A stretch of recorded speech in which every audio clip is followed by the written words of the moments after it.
Hey Gators and sports fans, get all your Gator talk, news, analysis, and opinions on the Pod Up with Matthews in the Morning podcast. Find us on your favorite podcast platform or watch us on Facebook Live between 8 a.m. and 9 a.m. every weekday. Pod Up, because we are Gator fans. So say it's great to be a Florida Gator. Good morning and welcome to a Thursday edition of Pod Up with Matthews in the Morning from the Crime Prevention Security System Studios, large enough to serve you, small enough to care.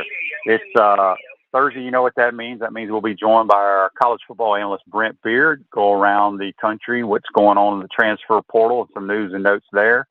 Second portion of today's program, Baker Sporting Goods High School Roundup. We'll have Mike Ridaught from the PrepZone.com and Main Street Daily News join us and talk a little high school basketball, what's going on. You missed it last night. Gators lose in Knoxville 78-71, had a big lead at one time, lose Jason Jatobo to an eye injury. Not sure how long that will be. He will be out with that.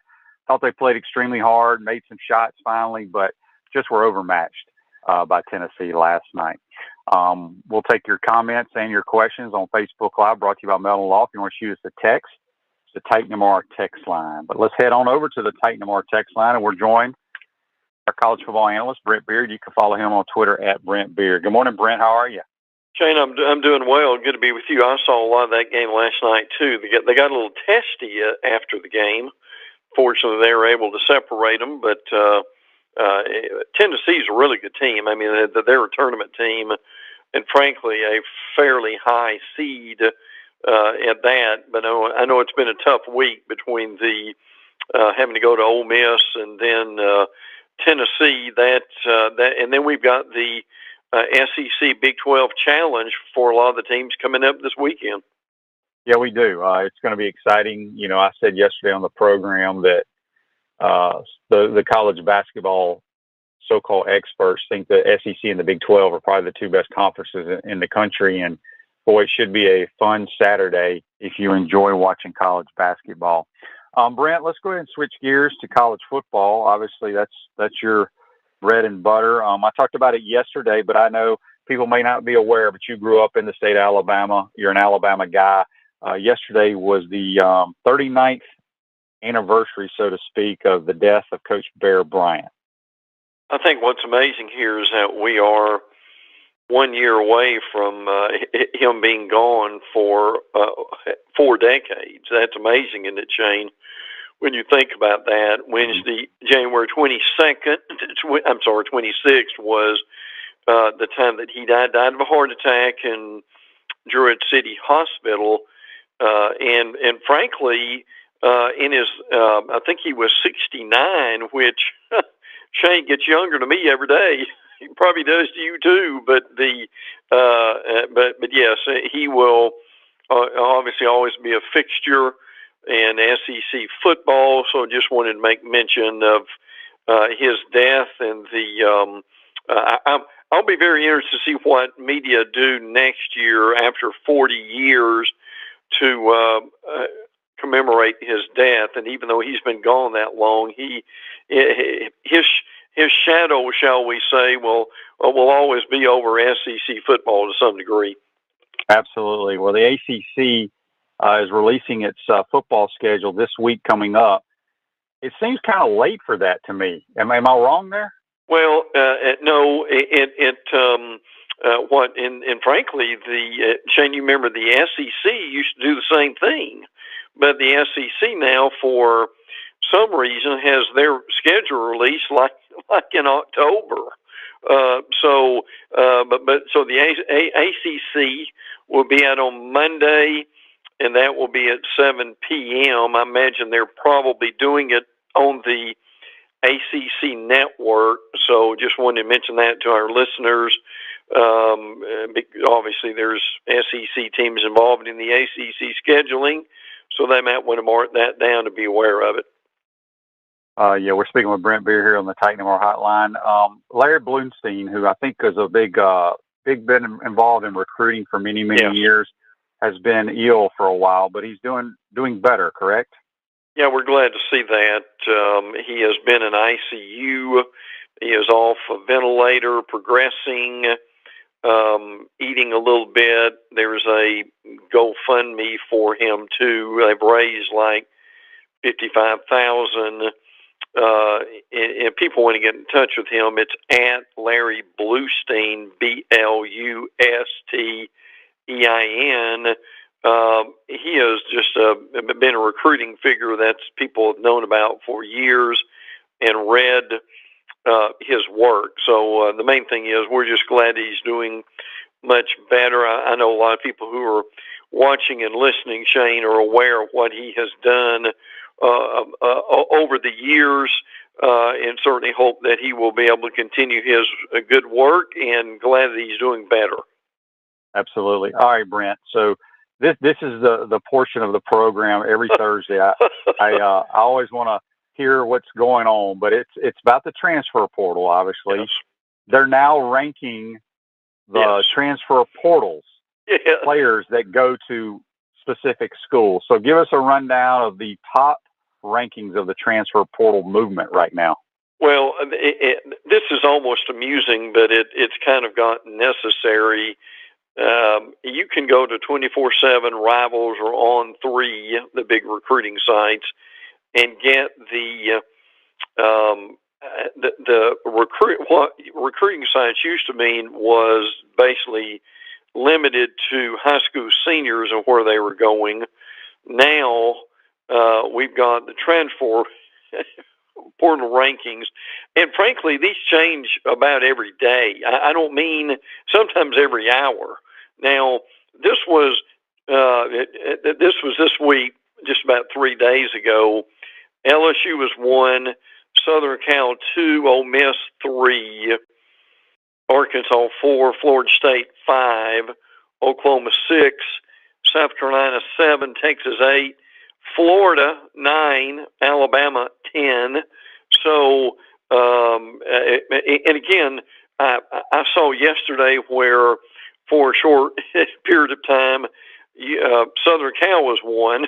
So I think the point is just kind of take the schools we've just mentioned, right, Shane, and just do the shell game with them and put them in different order. But for the sake of our listeners, that gives you a little bit of indication who has done the most work in the transfer. Right. That's players coming into their program. Correct. The rankings of that. We got a Facebook Live here brought to you by Meldon Law. Dan says, I was surprised Georgia has no transfers coming in and A&M has only 1. Well, that may be the case for right now, Dan, but that could change. Yes. Okay, so now that was the rankings of kids coming to their program. Okay, now tell me the schools that have lost the most players in the transfer portal. Okay, I've got about 6 different categories. Right, I know the categories here. All different categories. Yes. Maryland, for instance, has lost 21. Colorado has lost the same number. Virginia's 20. Indiana's 19. Now the SEC schools, Ole Miss has lost 18. That's a lot. I know, I was surprised. Yes. Arkansas has lost 18. Auburn's lost 17. Florida State's lost 16. So, but these things kind of even out because you've got a good bit of schools who bring a lot of guys in. So, and as Shane and I have talked about for months and basically years now, this is roster management is what it is. Probably about warp drive. Frankly, there's no idling anymore with the portal. But those are the schools that have lost the most players to this point. Now, to another category, the schools with the most portal players added to their program. Okay, that would be Southern Cal has 12, Indiana has 12, LSU has 11, Oklahoma 10, and Nebraska 9, Missouri 9, Florida State 9, Ole Miss has 8, South Carolina 7, Florida 7. So now, again, we've got to keep in mind the bottom line here is that 85 number. And coaches have a way to get the numbers where they want them. So if you've got more players leaving than you do additions, don't worry about it, because you also have involved your signing class, which, again, Shane, believe it or not, a week from today is our second National Signing Day. Yeah, Dan says on Facebook. Or yesterday, I'm sorry, yes. Right. Dan says on Facebook Live, brought to you by Mellon Law, you can understand why schools with new coaches have a lot, but Ole Miss and Arkansas, wow. Yeah. You know, I was talking to somebody the other day, Brent. Heck, it may have been you, but I don't. So Ole Miss, you know, they lost DJ Durkin to A&M. Yeah. They lost Coleman Hutzler, the special teams coordinator, to Alabama. Right. Offensive coordinator Jeff Levy goes to Oklahoma. And then my old high school teammate, the former All-American at Florida State, longtime pro, Terrell Buckley, who's been a cornerback coach and DB coach, he basically just resigned. You got any idea what's going on up there with Lane and Ole Miss? Some of the situation for them is that when Lane has a really good year, for whatever reason, they have some shakeup with that. Now, again, as we mentioned a minute ago, they've got 18 guys who are in the portal. They picked up 8. I mean, that's a 10-player discrepancy there. As Shane mentioned, DJ Durkin. Let me tell you, since we're on Ole Miss, let me just go through some things here real quick. They're expected to hire Arkansas cornerback coach Sam Carter for the same role. It's amazing that you would never see coaches in the SEC just basically transfer to another SEC school, but that's what's happening. MJ Daniels has entered the transfer portal for Ole Miss. Now, this is something to keep your eye on, because Ole Miss is going to have to find a quarterback, obviously. Now, Jackson Dart, who was at Southern Cal, has visited Ole Miss and Oklahoma. Now, Oklahoma's picked up Dylan Gabriel, the UCF quarterback, so that might end Dart maybe the possibility of going to Oklahoma. But I just wanted to mention that to you, that will put Ole Miss. I hope that shines a little bit of light on kind of where they are. You know, Lane's going to have a good quarterback. It's just a matter of who it is, and JT Daniels is still out there and has not made a decision. The Georgia quarterback, and I've heard he may be in play for Ole Miss. And Shane, I hope I'm not confusing people with this, because it's a really good indication. There's so much stuff that's going on as far as coaches and players leaving and coming and going, that it's a challenge to keep up with it. I'll be honest with you. It really is. Wrap Spot's expanding, folks. They're opening their second location at 1931 North Main Street. Wrap Spot's teamed up with Vibrant Vinyl to offer color change wraps, advertising wraps, custom striping, hood wraps, and wall wraps. Speaking with Brent Beaird on the Titan MR hotline. Second portion of today's program, we'll have Mike Ridaught talking high school sports on the Baker Sporting Goods High School Roundup. Dan says on Facebook Live, brought to you by Mellon Law, maybe with all the talk of Lane taking jobs at Florida and USC is creating some instability. Yeah, I don't know what's going on up there. But real quick, John had a question, Brent, and I don't know if you know the answer to this, because it can get very confusing. He says, Brent, Florida is currently over the 85 scholarship limit, and they are expected to sign some kids next Wednesday. How much attrition do you expect to see after the spring? Oh, I think that's always possible. That is when the coaches will really know what their roster situation is going to be too. Now, so I think you very well could see some, And again, we just don't know what that number is going to be until then. But that's an astute question because we're now what I have heard is there may be up to 2,000 players in the transfer portal in May. I believe it. I definitely believe it. It's ridiculous to say that, isn't it, Shane? But isn't it the truth as far as what might be possible? So Shane, if we think this thing's active right now, what in the world is it going to be in May?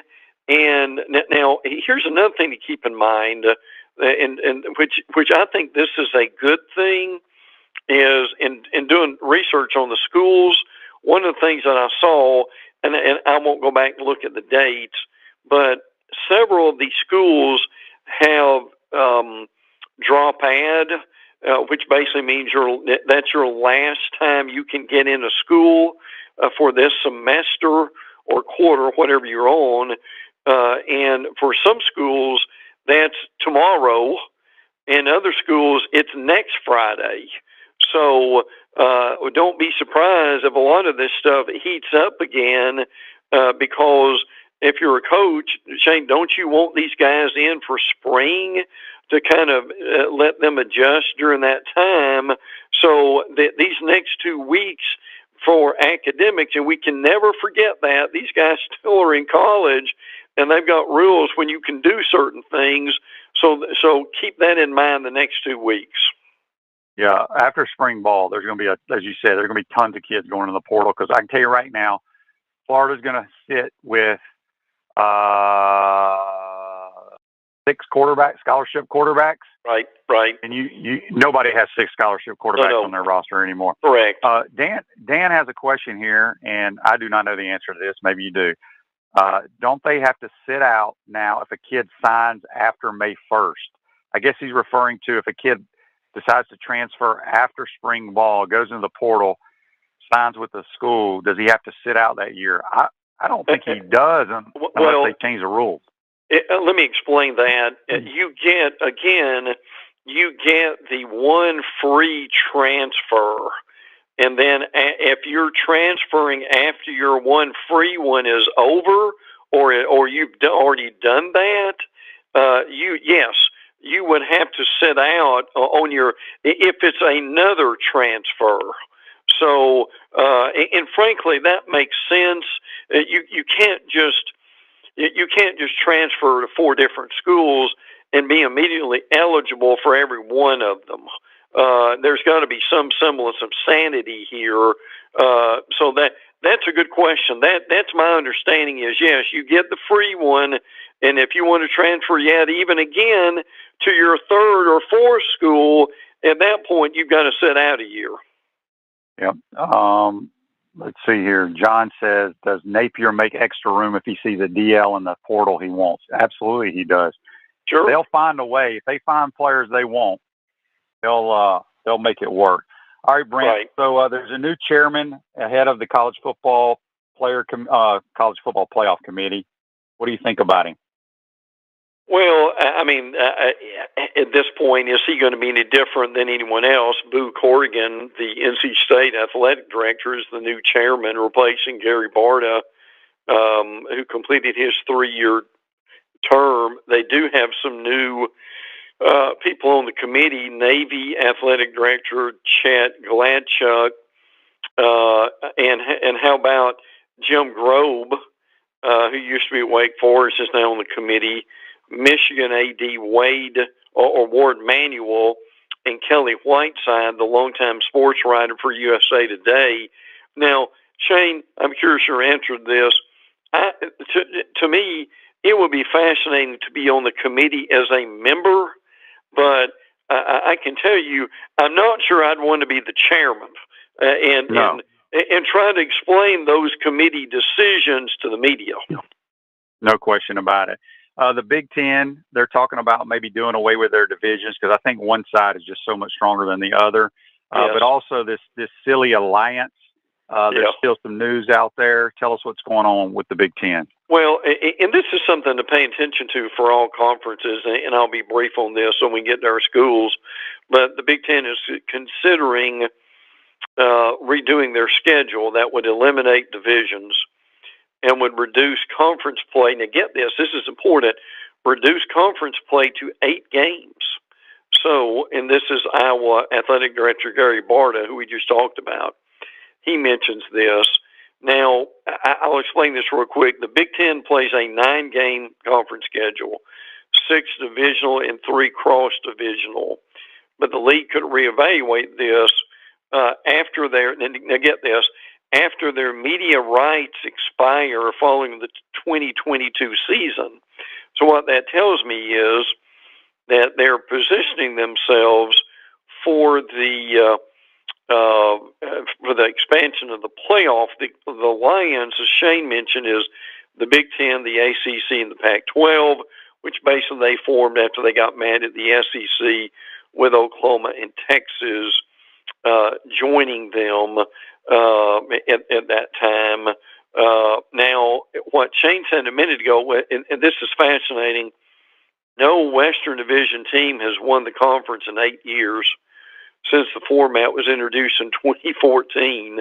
So we'll look at that. And there was a commentary for the ACC on the same thing about that. And the point made here is between 2010 and 2019, NC State and Duke played one time without ever playing a game in Raleigh, North Carolina, and they're 50 miles apart.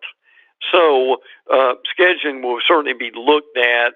And Shane, this is a sermon on another day, but how interesting would it be if the SEC decided to do away with divisions and how that would affect the SEC championship game in the playoffs? Yeah, no question. Dan asked here on Facebook Live, brought to you by Mellon Law, will the scout team in college become the new practice squad like the NFL? It would be disappointing for walk-ons to lose their opportunity.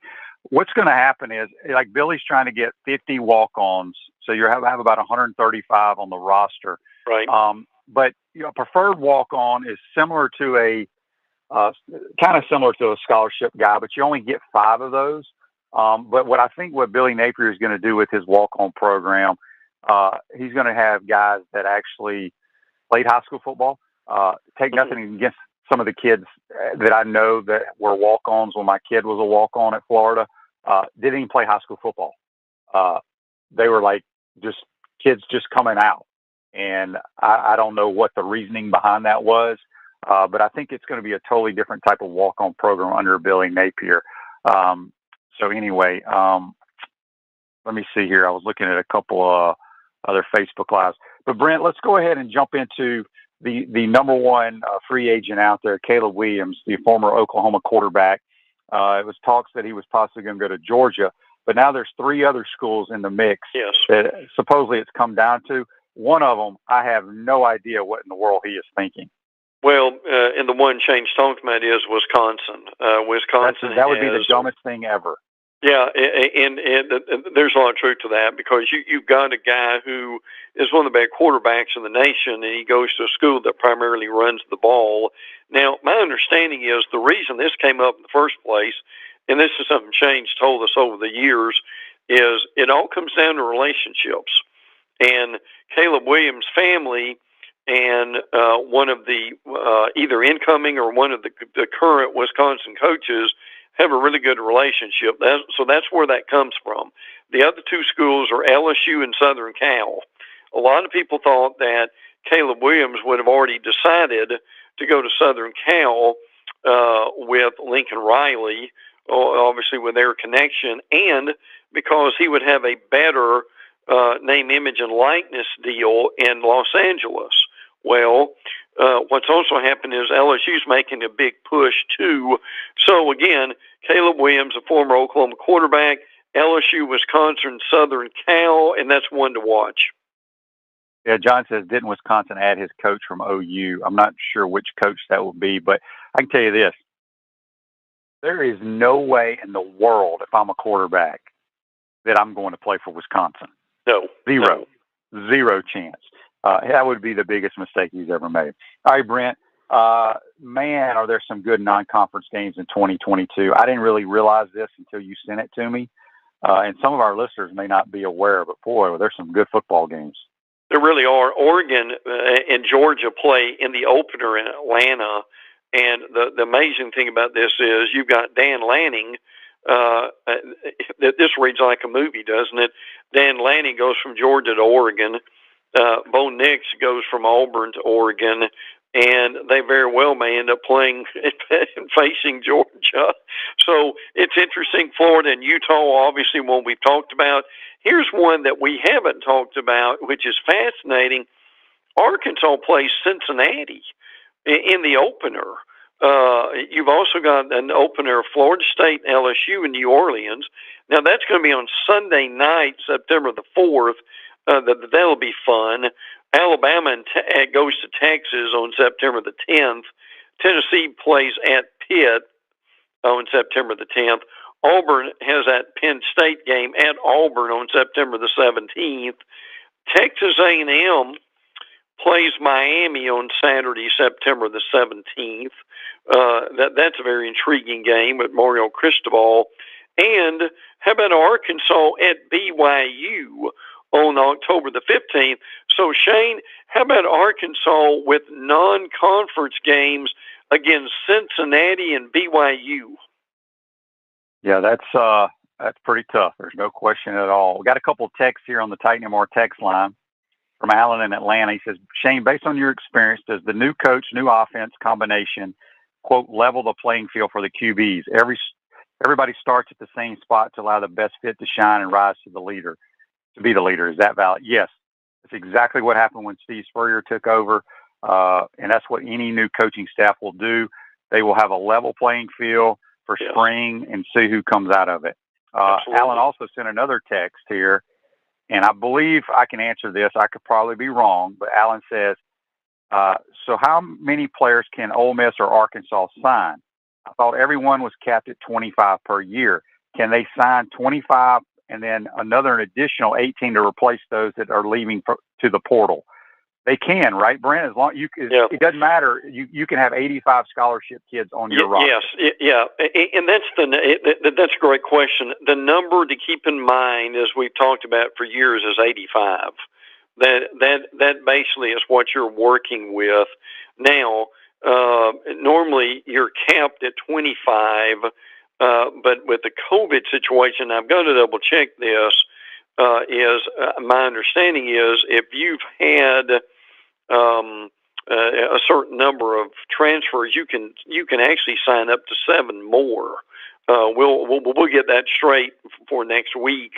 But again, that your number to always go by for recruiting is not so much the 25, but the 85. Yep, that is very, very true. So John says he thinks A&M signed 27 so far. Yeah, because what's going to happen with the way the portal is now, you can sign a ton, but then you got to get to that 85 point, and that's when coach calls in player X and says, you know what, buddy, we got these 2 dudes at outside linebacker that probably are going to play a little bit more than you. We like them in our new scheme. You may want to go to the portal. We'll help you every way we can. It's a way they can cut kids now to get to that number. Yeah. Okay, Brent. So real quick, man, time flies with you. Matt says, Shane, can I be the game-changing coordinator on your team? Absolutely, Matt. Absolutely. That's one of the titles, Brent. I don't know if you missed it. That's one of the titles that correct that Billy gave to one of his guys, game-changing coordinator. So special teams coordinator, I think, more than anything else. Right. Brent, give us a little nuggets rundown through the league pretty quick if you can. Yeah, Jermaine Burton has gone from Georgia to Alabama. That's one of the bigger things that we have seen. Jalen Moody, the linebacker for Alabama, who went in the transfer portal, is coming back. Kamar Wheaton, the 5-star running back to Alabama, is no longer on the roster. So that did not work out. At Arkansas, former starting Georgia defensive back Latavius Brenny is going to Arkansas. And Sam Pittman is going to hire a new defensive line coach, Jamil Ashley, and he have decided to go their separate ways. So keep that in mind. Derek Mason is officially left Auburn, is now at Oklahoma State, and they have several new coaches at Auburn, including Jimmy Brumbaugh, who was a Keystone Heights player, really good player at Auburn, been around the SEC, so keep that in mind. I know most everybody's heard this, but Max Brown has committed to Florida. I think a good quarterback, frankly, and I know Shane covers a lot of the Florida stuff. You may remember this name, Shane. The Miami co-offensive coordinator and wide receivers coach Brian McClendon, you remember that name, has emerged as a leading candidate for the new wide receivers coach at Georgia, according to several. He was a former receiver at Georgia under Mark Richt, if that name sounds familiar. Karis Jackson at wide receivers coming back to Georgia. That's going to be important, I think, for them. Javon Baker from Alabama has ended up at Kentucky. He's a wide receiver and a good one. Also, Mekhi Garner, defensive back, former Louisiana player. It's transferring to LSU, along with half the rest of the country, it seems like, to LSU. Also got a commitment from Louisiana's Jarek Bernard Converse. Remember, like, spell like Converse, the tennis shoes. Jack Abram, the Mississippi State quarterbacks, entered the transfer portal with that, too. We mentioned the Ole Miss stuff a few minutes ago. Steve Adazio, your listeners will remember that name. A&M is expected to hire the former Colorado State head coach, Steve Adazio, for their staff. So keep that in mind. And Harold Perkins, a 5-star 2022 linebacker, is open his recruitment. So not sure where he's going, but that will be interesting. And I'll leave you with this one. The Miami Hurricane staff have gotten rid of the turnover chain. Have you heard that yet, Shane? Well, I did not, but that's a smart thing. Good for Mario Cristobal, because that was so damn dumb. It was. Yeah, I agree with you. So anyway, my apologies if we went over, but just wanted to hit a few of the highlights with several schools. Great stuff, my friend. We will talk to you next week, Brent. Have a great weekend. Look forward to it, and look forward to hearing Mike Ridaught coming up. Mike is one of the best, I can assure you of that. Yes, he does a tremendous job with high school sports. That's Brent Beaird. Join us on the Titan MR Hotline. Going to take our first time out. Come back. We'll be joined by Mike Ridaught talking high school sports on the Baker Sporting Goods High School Roundup. We want to take this moment to thank all our sponsors who keep the show going and pay the bills. Crime Prevention Security Systems, large enough to serve you, small enough to care. Titan MRI, Gainesville's only locally owned and operated MRI facility. Meldon Law, won't back down. Peachland Dental, Gator Nation's first choice for dentistry in Port Charlotte. Comfort Temp, comfort is our business, peace of mind is our promise. QC Kinetics, live pain-free with QC Kinetics. Great Clips, it's gonna be great. Our Gridiron sponsors are Auto ER, UF Bookstores, Celebration Point Town Center, South State Bank, Chris Doring Mortgage, Silverback Concrete Co. Some of our touchdown sponsors are MB Listing, McDonald's of Gainesville, My IT Masters, Gainesville Neon and Signs, 84 Lumber, Tropical Smoothie Cafe, Avera and Smith, Dowling Signs, Baker's Sporting Goods, Ruse Ogra Agent, State Farm Insurance, Silver Cube Billiards and Sports Bar. If you are interested in promoting your business on the show, visit potupwithshane.com and click the Advertise button. Again, thank you to all the great businesses that support the show. If you like what we are doing here, make sure you follow us and support the businesses that support us.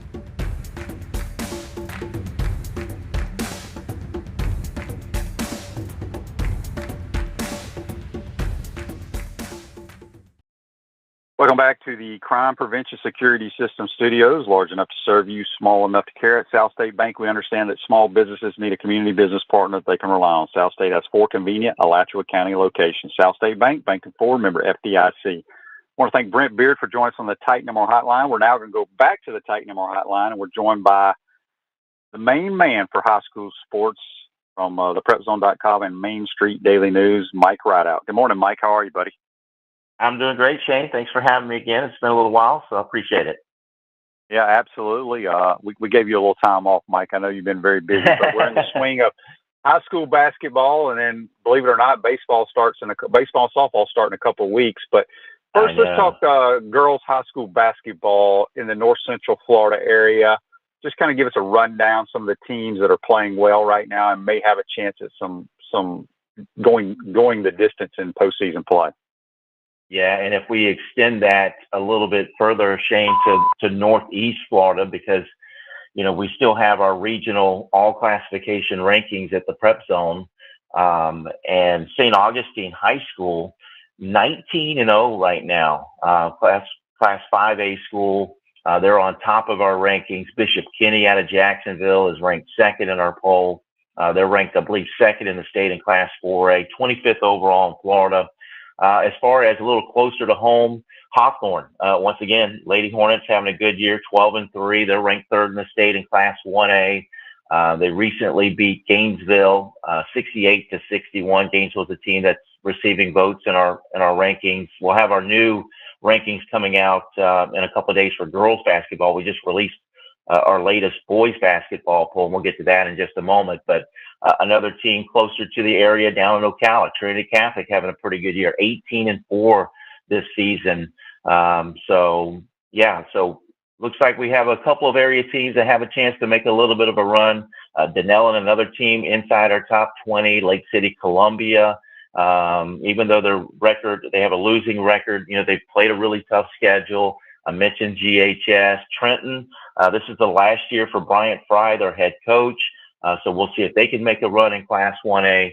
So, yeah, girls basketball looks to be doing overall pretty good.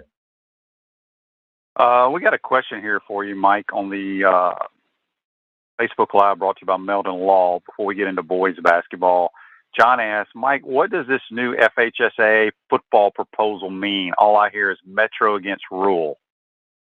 You know, I honestly have not looked into that much. So I'm still kind of waiting to see what happens with that. You know, at first I thought it might be a public versus private issue, but, you know, it's a little different than that. So honestly, Shane, I haven't had a chance to wrap my hands around it and study it a little bit. But I know it is something that just recently came out, I think, in the last month or so, was something discussed by the FHSA. Yeah, I'm anxious to hear what that's all about as well. All right, so let's jump into boys basketball, some of the top teams in the area, some of the top players. You know, it really coming into the year, it was kind of strange for boys hoops. You know, we had new coaches this year. Gainesville High School, Michael Barnes takes over for, you know, the longtime coach at GHS, Kelly Beckham, you know, who retired with 798 wins. Blake Golden, now in for Georgia Toy. Now, Georgia Toy, the athletic director, only coached for 1 year, but he took over for longtime basketball coach Bob Hrdusky. So not to see Bob Hrdusky on the sideline or Kelly Beckham on the sideline, even Elliot Harris over at Santa Fe. You know, he stepped down after taking Santa Fe to the state championship game in 4A last year. Glenn Banks is their new head coach. And actually the hottest team in basketball right now, Bronson, is coached by a first-year coach, Billy McCall, who has been a longtime official, has Bronson on a 9-game winning streak right now. And Shane, if you don't mind, if I could tell you a quick story about a game that we broadcast back in December. Bronson was playing at Trenton. Trenton had a 2-point lead in the basketball with 9.8 seconds to play. Trenton went to throw the ball in on the sideline at the scorer's table, but all 5 of their players lined up out of bounds. Well, Billy McCall, being the official that he is, came on the floor and argued about it. Here comes the Trenton girls basketball coach, who just was walking on the floor to tell his coach, hey, go tell them that's a legal play. Well, At the time, we thought it was a legal play, but it escalated to the point, Shane, where police had to come on the floor. They had to escort Billy McCall off the floor because he got into a shouting match with Coach Fry, and it was just a mess. It was about to turn into a melee, but the officials walked off the floor. We didn't finish the game. There was 9.8 seconds to play in the game. We finally recently got the official wording on this. Billy gave me two different rules that could have been called in that game. So the way it ended up, the FHSA has finally issued a statement about the game, but it was an illegal play. It's a legal play if it happens after a basket. All the players can line up out of bounds, but because it was on a sideline throw in, it wasn't a legal play.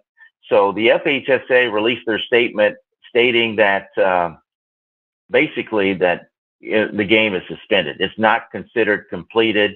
If both schools agree, the game can be completed at point of interruption. But neither school was able to agree, so the game was considered suspended, or basically as if it had never been played.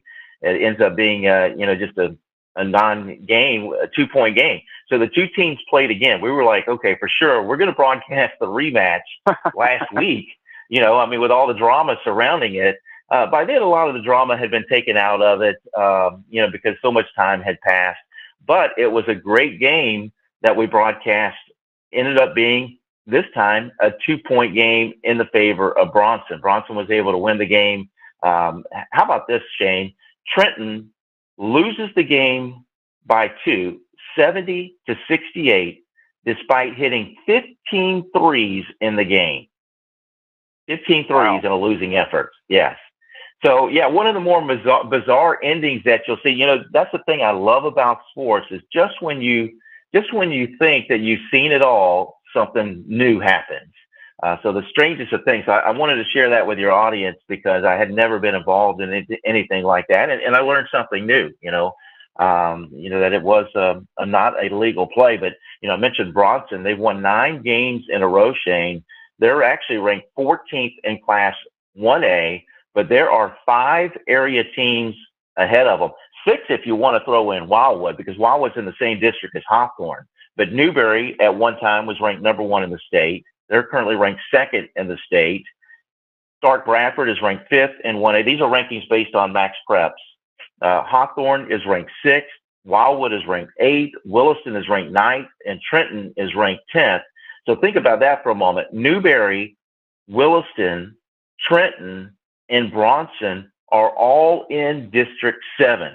And I think Cedric Booth kind of equated that to the SEC West of football, just how difficult a district it is, because you've only got one team that's going to come out as a district champion in that district tournament, which will be played at Williston, by the way. But just a strange year with all the new coaches, the ruling that I just mentioned, the stoppage and play in a game.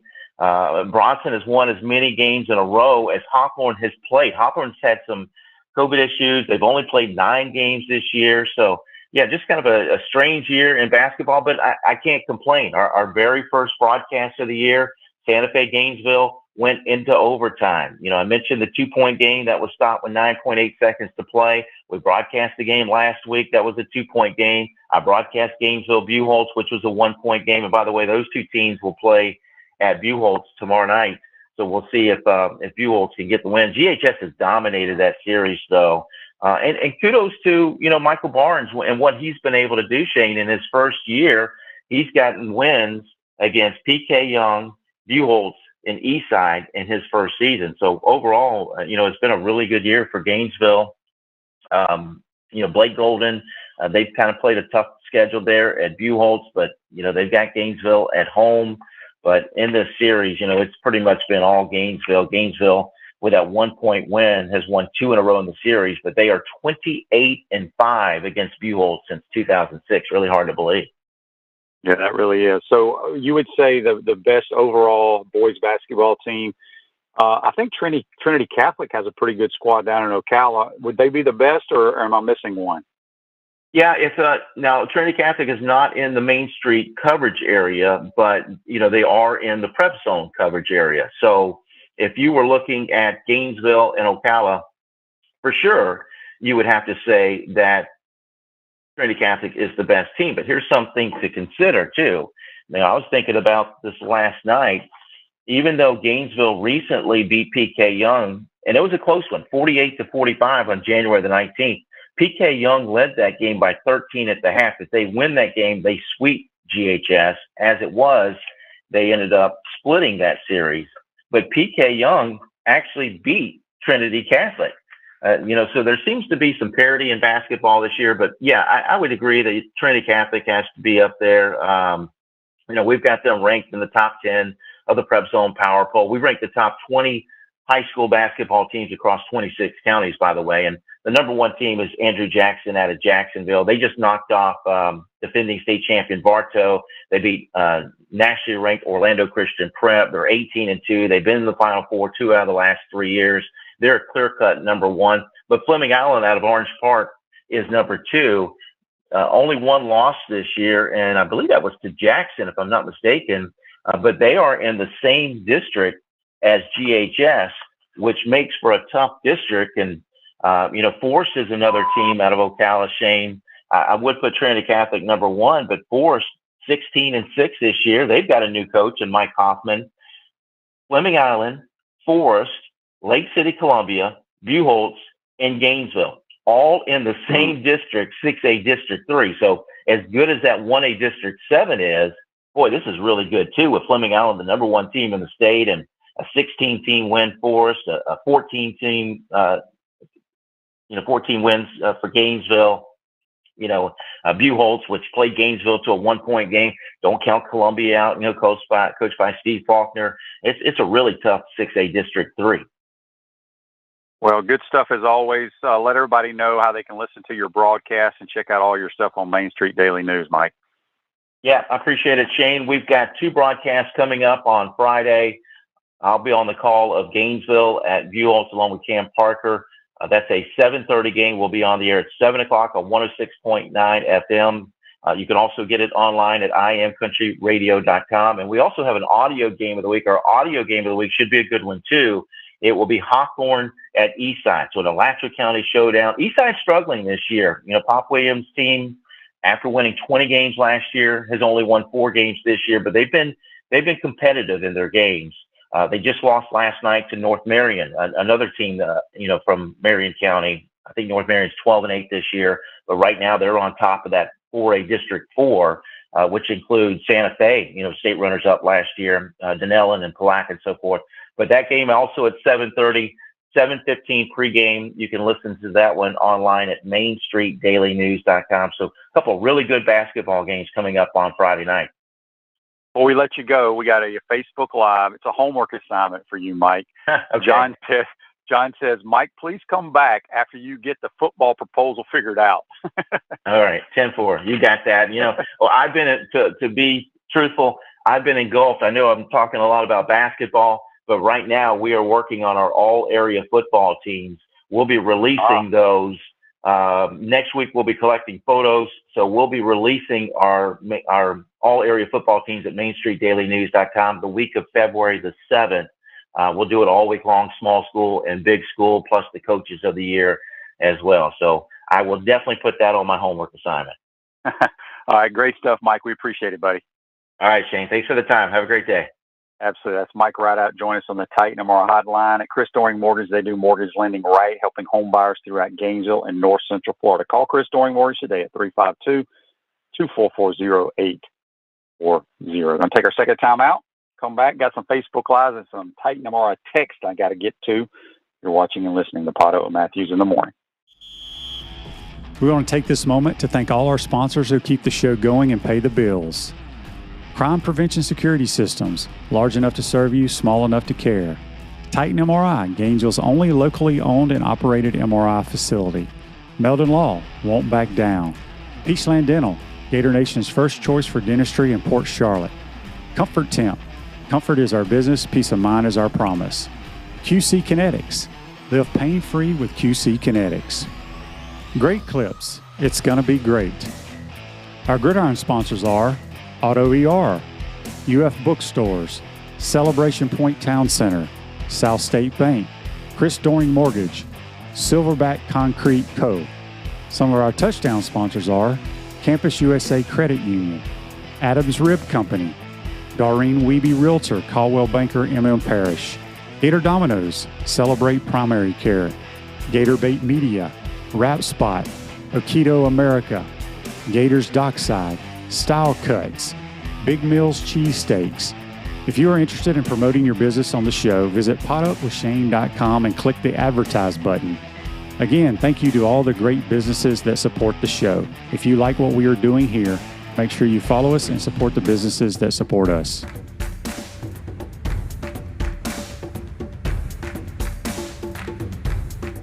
Are you tired of being sidelined by nagging pain? Hi, I'm Emmitt Smith, Hall of Famer and Dance with the Stars champion. Happy to tell you about QC Kinetics and their biologic therapies for treating pain without drugs or surgery. Are you suffering from chronic pain in your hips, knees, shoulder, or lower back? Are you tired of living with arthritis pain? QC Kinetics offers natural pain treatment that can repair and restore damaged tissue in your joints. Listen, I know pain, and I've seen firsthand how powerful biologic therapies can be. Patients at QC Kinetics rave about their result because they're getting their lives back. They are getting moving again.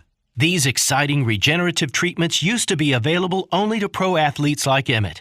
Now they're available to anyone thanks to QC Kinetics. Call today for your free consultation. Get long-lasting results from my friends at QC Kinetics. Call QC Kinetics 352-400-4550. In North Central Florida, call 352-400-4550. QC Kinetics 352-400-4550.